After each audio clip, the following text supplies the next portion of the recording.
Hello, and welcome to this short video on creating a basic department rota in the Rota Horizon system.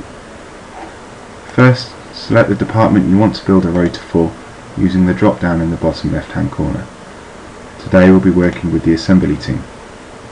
Then navigate to the required week. Double click on any empty square or the day's header record to create a new slot. It is always best to start from the top down, so the first thing to do is select the shift that you need covering. The shift will contain a start time, an end time, and rules regarding breaks and lateness. We've selected the 8 till 4:30 shift. We're currently logged in as an administrator of this data, and we can view all active employees that are in the system. When we select the job we want to be performed during this shift, Horizon will filter this list to highlight only the employees who can perform this job.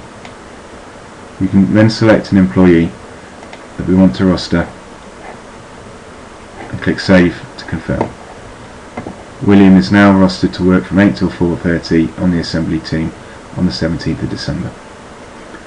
If William is going to work the same shift and job combination during the week, we can simply drag and drop this slot to other days on the rota. If he is to work a different shift on one of these days, it is easy to drag and drop the shift and then edit the new slot rather than create a new slot from scratch. If you need more than one member of staff with the same job on any given day, you can also drag and drop the slot on the same day, and you'll see this process creates unfilled slots at the top of the rota.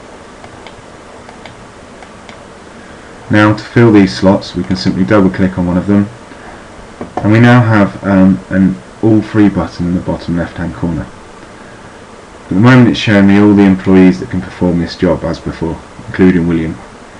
If we click this button to set the highlight to the F, it will filter out anybody who's already rostered to work. So you can see William is no longer visible, and it'll also put the employee with the most expensive contracted hours left to work this week at the top of the employee.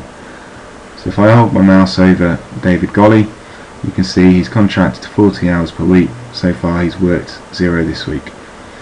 We also have his contact details if they're in the system, in case this is cover for somebody who's rung in sick. If I move to the bottom of the list, you can see we've got a casual member of staff who has 0 contracted hours.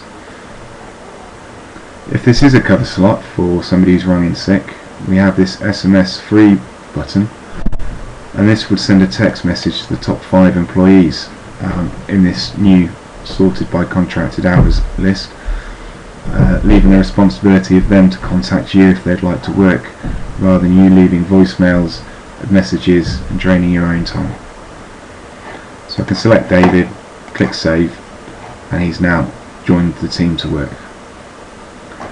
Rather than perform this process for each individual slot, we also have this best choice function, and this will tell Horizon to fill the remaining unfilled slots based on a number of criteria.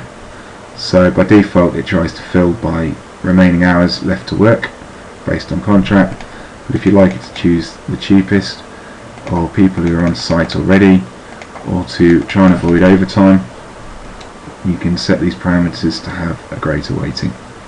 Click and go will fill these slots.